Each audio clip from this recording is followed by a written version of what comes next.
President Trump continues to delay the transition of power, but as more states certify their vote count, President-elect Joe Biden is starting to fill out his administration. The Wall Street Journal reports he's naming Janet Yellen as his pick for Treasury Secretary.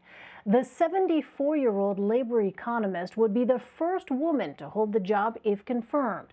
Former President Barack Obama chose Yellen to chair the Federal Reserve Board in 2014.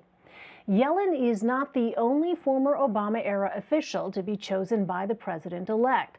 All six faces you see here worked under the Obama administration and are now slated to be part of Mr. Biden's national security and foreign policy team. Mr. Biden was short and to the point earlier when asked by reporters about potential Republican opposition to his future nominees. So do you expect Republicans to put up any significant roadblocks to your nominations?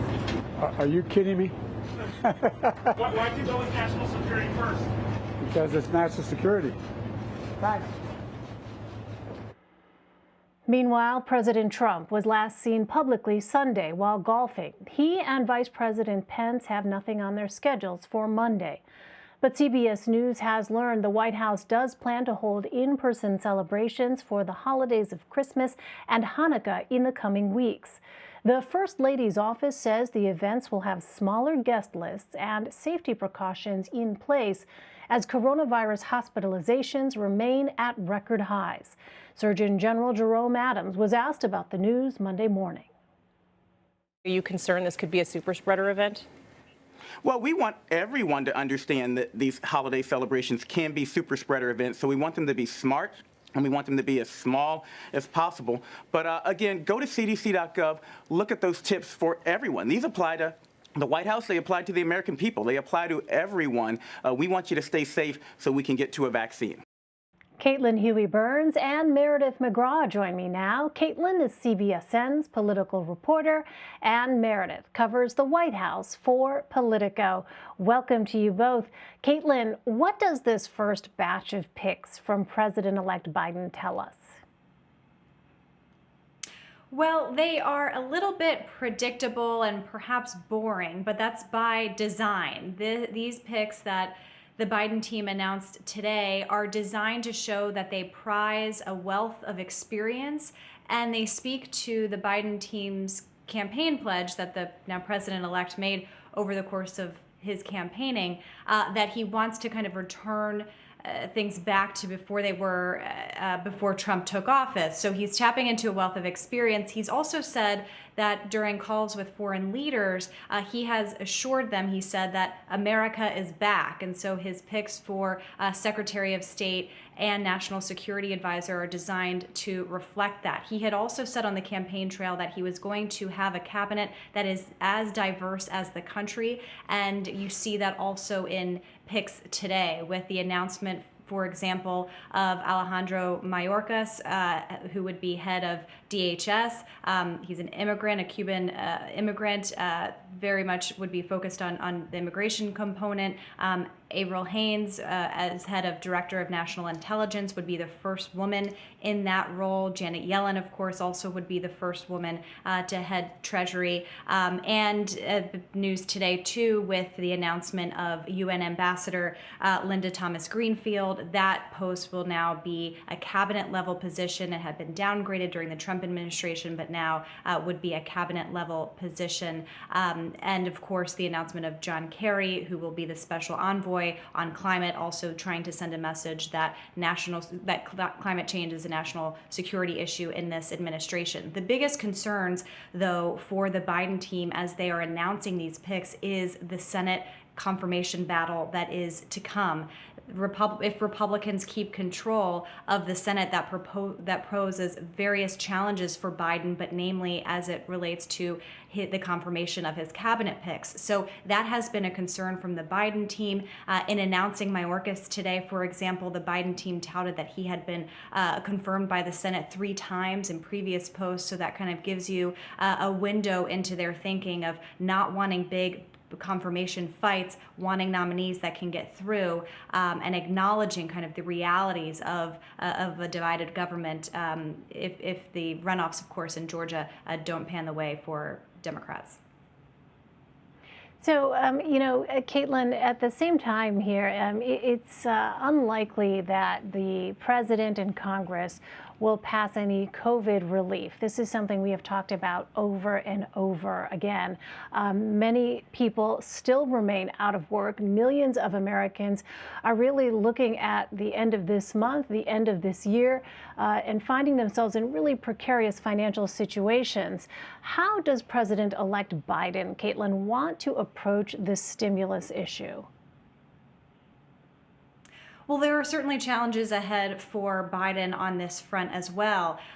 The Democrats have rejected Republican proposals, wanting more from these stimulus talks and trying to exert leverage. The Biden team said that today, after there were reports that the Biden team may want more of a pared-down package just to get something through, the Biden team said that no, they trust Nancy Pelosi and Chuck Schumer and are fully behind them.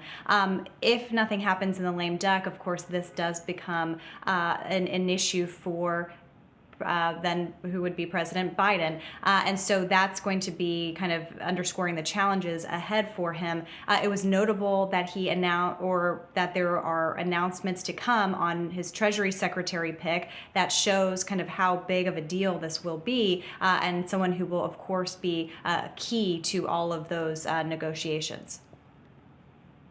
Meanwhile, Meredith, as the president-elect looks ahead, the Trump legal team is not giving up its fight to overturn the president's election loss.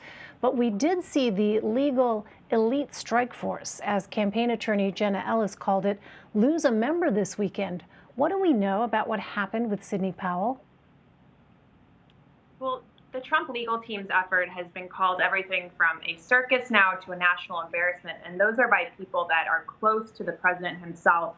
And we saw over the weekend a dramatic turn of events when someone who was on the president's legal team was kicked off of it on Sunday night. And this came after last week's really wild press conference that we saw at the RNC, where the president's personal attorney, Rudy Giuliani, Jenna Ellis from the campaign, and of course, Sidney Powell, were making lots of unsubstantiated claims and were airing conspiracy theories, and were not showing any evidence for what they were claiming. And people around the president, his campaign, they were a little upset with what they saw. And I think Sidney Powell getting kicked off the legal team is certainly the repercussions of that.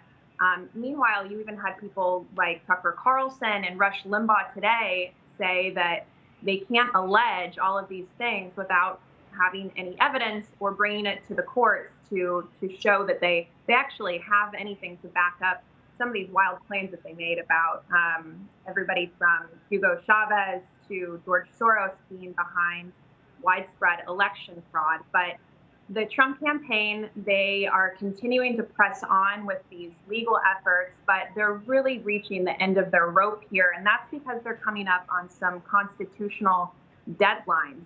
We saw Michigan certify its election results today. We're going to see more key states certify their results in the coming days. And that's leaving some Republicans like Senator Rob Portman, Senator Pat Toomey. We just saw today Senator Shelley Moore Capito from West Virginia, a place where the president received overwhelming support, start to say that we haven't seen evidence of this fraud, and the White House and the Trump team needs to start supporting the Biden team's transition efforts. So, Meredith, with that as our backdrop, what is the Trump administration focusing on in its final days in terms of actual governance? Well, we haven't seen President Trump, like you said, since he went golfing the other day. He's expected to appear at a turkey pardon tomorrow. That's a long-cherished tradition at the White House, where we're expected to see the president and the first lady, and the first lady received the White House Christmas tree today. But the president has been laying low in a very unusual way for him. We normally hear from him more on Twitter. He's normally calling into TV shows, doing events, and we just haven't seen him very much. Meanwhile, the White House says that they're going about their business, but from folks that I've talked to over there at the White House, a lot of them feel like they're in this limbo moment where the president himself has not conceded the election, and yet some of them are wondering about what's next for them in terms of jobs. And also some of them are going to have to start thinking about how they're going to help the Biden transition efforts. As we know, the GSA has not put funding forward to help with that, and it's been a controversial move by the administration. But they're also doing some other things like crafting executive orders and moving ahead with some more typical business. But at the same time, like I said, a lot of them do feel like they are in this weird limbo moment where they haven't been able to move forward with some of their job duties because the president himself has not conceded the election. All right, we'll be watching. Caitlin Huey-Burns and Meridith McGraw, thank you both very much.